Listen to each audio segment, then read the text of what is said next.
Road liner بس کی motor cycle رکشہ کو ٹکر، 5 طالبات سمیت 8 افراد شدید زخمی۔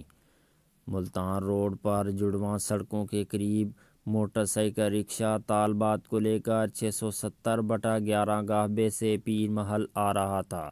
دھند کے باعث پیچھے سے آنے والی تیز رفتار روڈ لائنر بس نے ٹکر مار دی، جس کے نتیجے میں 5 طالبات سمیت 8 افراد شدید زخمی ہو گئے۔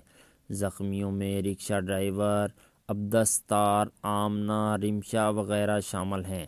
زخمیوں کو طبی امداد کے لیے سول ہسپتال منتقل کیا گیا۔ تشویشناک حالت کے پیش نظر رمشا اور رکشہ ڈرائیور عبدالستار کو DHQ ریفر کر دیا گیا تھا، جن میں رمشا زخموں کی تاب نہ لاتے ہوئے انتقال کر گئی۔